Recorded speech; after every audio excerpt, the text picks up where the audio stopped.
नमस्कार, मैं श्यामगिरी। आप देख रहे हैं टीएफडी इंडिया लाइव। टीएफडी इंडिया लाइव में आप सभी दर्शकों का स्वागत है। बिहार में सम्राट चौधरी नीतीश कुमार के लिए संकट बन गए। नीतीश कुमार ने कभी यह नहीं सोचा था कि जिस सम्राट चौधरी को अपना आशीर्वाद देकर और सीएम बना रहे हैं, वही सम्राट चौधरी नीतीश कुमार के पार्टी को खत्म करने का कारण बन जाएंगे। सोचिए, सोचने वाली बात है कि बिहार में 20 साल 6 महीना सीएम रहने के बाद नीतीश कुमार इतने लाचार हो गए। 2024 और 26 के बीच में नरेंद्र मोदी ने ऐसा हाल कर दिया कि वह कुछ बोल नहीं सकते और कुछ कर नहीं सकते अपने वोटरों के लिए। जिन वोटरों ने 20 साल तक सीएम बना के रखा, उन वोटरों का नागरिकता जा रहा है, सरकारी सुविधाएं उन्हें नहीं मिलेगी, राशन कार्ड से नाम काटे जा रहे हैं और नीतीश कुमार चुप है। नीतीश कुमार के पार्टी के लोग चुप है। बड़ी चिंताजनक बात है। क्या नीतीश कुमार की पार्टी अब नीतीश कुमार के बस में नहीं रही या फिर मतभेद हो गया है? इस बात पर गौर करना बहुत जरूरी है। कहा जा रहा है कि सम्राट चौधरी जब सीएम बने, मैंने भी उस पर खबर चलाई थी कि सम्राट चौधरी बहुत अच्छे काम कर रहे हैं, फैसले बड़ी सराहनीय हो रहे हैं, लेकिन अचानक बुलडोजर आ जाता है तस्वीरों में और फिर घरों को गिराना शुरू हो जाता है। हर किसी को नोटिस और बुलडोजर चला करके खत्म करना शुरू हो जाता है, जिसमें गरीबों को बहुत ज्यादा टारगेट किया गया, जो आवाज नहीं उठा सकते और उन्हें इंसाफ नहीं मिल सकता, जो कोर्ट में जा करके लड़ नहीं सकते, विवश हो करके एक कोने में पड़े रहेंगे, ऐसों को टारगेट किया गया। बड़ी बड़ी बिल्डिंगों वालों को नोटिस दी गई। जब बिल्डर्स, जो पैसे धन इकट्ठा करने वाले जो होते हैं, वह जब मिले, कहा यह जा रहा है, चर्चा इस बात की, तब एक लिमिट तय किया उन्होंने कि इसके ऊपर होगा तो उसके लिए भी धन इकट्ठा किया ना। अब सोचिए कि बिहार सरकार के पास वेतन और पेंशन देने के लिए पैसे नहीं है। 12,000 करोड़ रुपए का कर्ज आरबीआई से सम्राट चौधरी ने लिया। 4.06 लाख करोड़ रुपए का कर्ज पहले ही था। और नीतीश कुमार जो 6 महीना सीएम रहे 25 के बाद, वह एमएसएमई लघु उद्योग कंपनियों को बैठाने का ब्लूप्रिंट तैयार कर रहे थे।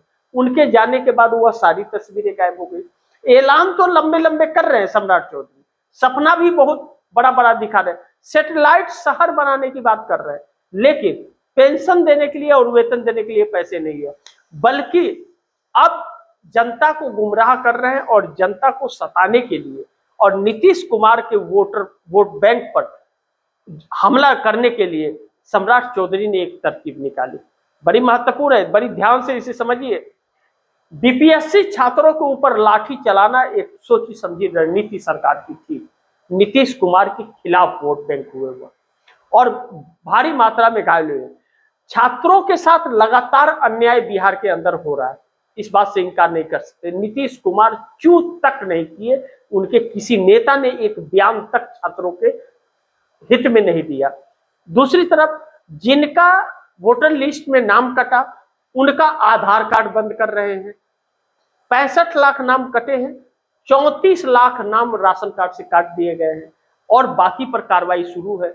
ऐसे में सम्राट चौधरी का बयान कि जो जिसके पास वोटर कार्ड नहीं है उसका राशन कार्ड रद्द होगा, राशन कार्ड नहीं बनेगा, लेकिन साथ ही साथ और भी जो सरकारी योजनाओं का लाभ है वह उस शख्स को या उसके परिवार को नहीं मिलेगा जिसका नाम वोटर लिस्ट में नहीं है। यह बहुत बड़ा वो है। अगर 65 लाख नाम कटे हैं तो उनके परिवार में तो लोग हैं ना, कि नहीं है? आप सोचिए कि 65 लाख कटे तो पूरा परिवार का ही नहीं कट गया ना, बहुत कम ऐसे होंगे जिनके पूरे परिवार का कट गया। तो क्या वह इस देश के नागरिक नहीं है? और दूसरी चीज, एक घर में 4 परिवार है या 5 परिवार है और उसमें एक व्यक्ति का नाम कट गया तो उसको सरकारी योजना का लाभ नहीं मिलेगा। क्या बाकियों को सरकारी योजना का लाभ मिलेगा? और अगर मिलेगा और उनको सरकार मानती है कि नागरिक, तो जिसके बेटे का नाम कट गया हो या जिसके पति का या जिसके पिता का नाम कट गया होगा, और सरकार उसके साथ मतभेद कर रही, तो बाकी के परिवार वाले क्या भाजपा या जेडीयू या चिराग पासवान, जीतन राम मांझी, उपेंद्र कुशवाहा को वोट करेंगे? आप नॉर्मली सोच लीजिए, इसमें कहने की क्या बात है।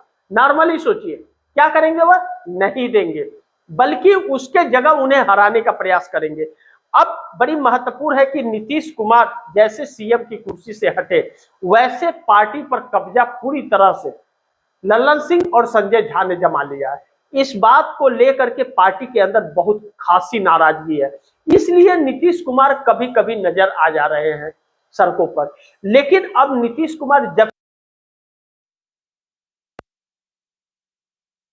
बदलने लगी, गुप्त बैठकें होने लगी, विधायक और मंत्री भी जाकर के मिलने लगे, लेकिन इस बात से इनकार नहीं किया जा सकता कि नीतीश कुमार के 68 विधायक सम्राट चौधरी के पक्ष में नहीं है।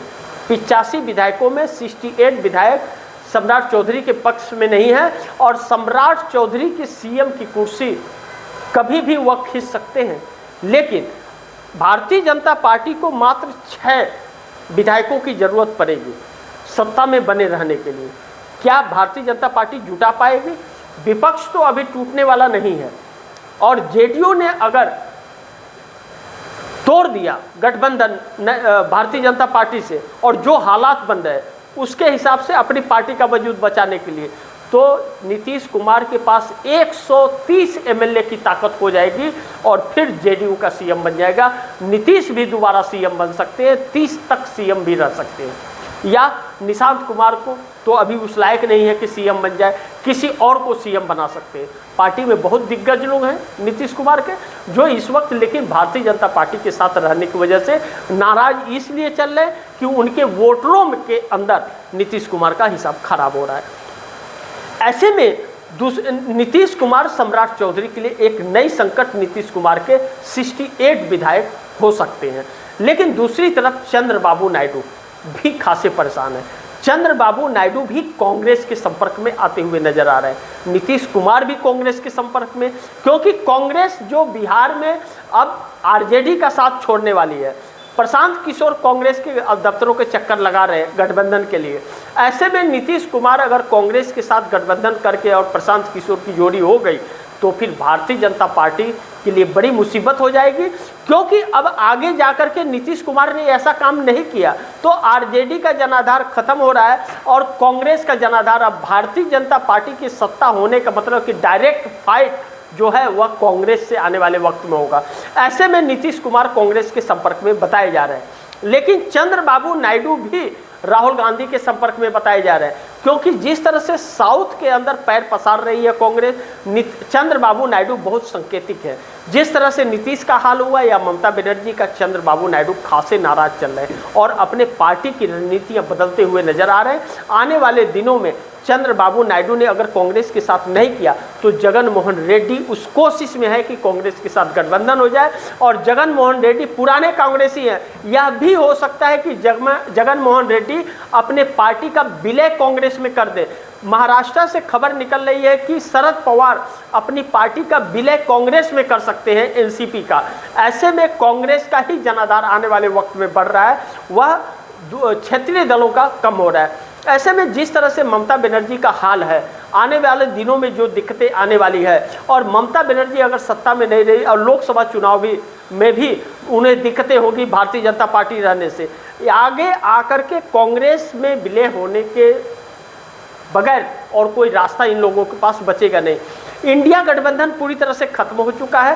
कांग्रेस से गठबंधन करना चाहती थी ममता बनर्जी, लेकिन चुनाव हारने के बाद यह बातें कही कि लेफ्ट और कांग्रेस से गठबंधन करूंगी, लेकिन कांग्रेस ने साफ मना कर दिया, ना बिल्कुल नहीं, आपको गठबंधन करना है तो कांग्रेस के शर्तों पर करना पड़ेगा। कांग्रेस ने साफ कर दिया कि कांग्रेस के शर्तों पर करना है तो आइए, अन्यथा आप अपना देख लीजिए, हम अपना देख लेंगे।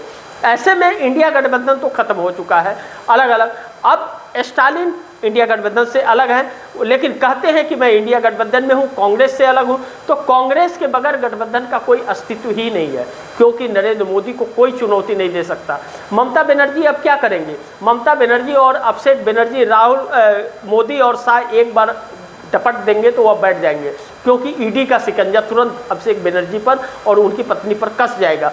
ममता बनर्जी का जनाधार कैसे भी जा रहा है, लेकिन बंगाल के लोग अभी भी ममता बनर्जी उम्मीद लगाए हैं, लेकिन ममता बनर्जी सूझबूझ से निष्पक्ष होकर के काम करे तो, क्योंकि आज नरेंद्र मोदी सत्ता में हैं तो वह ममता बनर्जी की वजह से है, इस बात से इनकार नहीं कर सकते। अब दूसरी चीज़ है कि महंगाई की मार बड़ी पड़ी है। बिहार के अंदर पेट्रोल पंपों पर बहुत बुरा हाल है, और जो पेट्रोल के दाम 3 रुपया 25 पैसा बढ़े हैं, यह इंड नहीं है, यह शुरुआत है। कहा जा रहा है कि 25 से 30 रुपया तक पेट्रोल के दाम बढ़ेंगे और यह किस्तों में बढ़ाए जाएंगे। यह मार आम जनता पर पड़ेगी। गाड़ियों को चलाने के लिए सरकार मना कर रही है कि बाइक मत चलाइए, आप कार मत चलाइए, आप ऑटो से जाइए, बस से जाइए, इस तरह की बातें कर रही है जो पॉसिबल नहीं है। ऐसे में सरकार का खजाना खाली है नरेंद्र मोदी का, और वह अडानी के लिए ट्रंप से कंप्रोमाइज हो चुके हैं। आने वाला दिन जो है बड़ी चुनौतीपूर्ण होने वाला है। अगर एक सॉल्यूशन नहीं निकाला गया, एक तोड़ नरेंद्र मोदी का नहीं निकाला गया, सभी लोग मिल करके नहीं निकाले, तो फिर यह देश गुलाम हो जाएगा। और बिहार जब से भाजपा के हाथ में गया है, बिहार एक बड़े संकट में आ गया है। भारतीय जनता पार्टी कब्जा कर रही है। अब नीतीश नायडू को सोचना है कि क्या करना है, अन्यथा नीतीश नायडू का राजनीतिक कैरियर समाप्त तो वैसे ही होगा जैसे तमिलनाडु के अंदर डीएमके और एडीएमके का हो गया, और तमिलनाडु की जनता ने विकल्प तलाशा और टीवीके विजय को बहुमत के नज़दीक पहुंचा दिया। कांग्रेस के समर्थन से सरकार बन गई। कांग्रेस काफ़ी सालों बाद, 30 से 35 सालों बाद कांग्रेस पहली बार मंत्री कांग्रेस का बना है तमिलनाडु के अंदर। तो कांग्रेस का जनाधार लगातार बढ़ रहा है। अब कांग्रेस ही भविष्य है आने वाले दिनों में, और क्योंकि रोजगार देने का काम कांग्रेस ही कर सकती है, बच्चों को सम्मान देने का काम वही कर सकती है, महिलाओं का सम्मान वही करती है, यह तय है। लेकिन नीतीश कुमार के एक गलत फैसले ने, चंद्रबाबू नायडू के एक गलत फैसले ने भाजपा की सरकार बना दी, और आज इनके पास 30 सांसद होने के बाद भी, नीतीश नायडू के पास 30 सांसद होने के बावजूद यह कुछ भी नहीं बिगाड़ पा रहे मोदी का।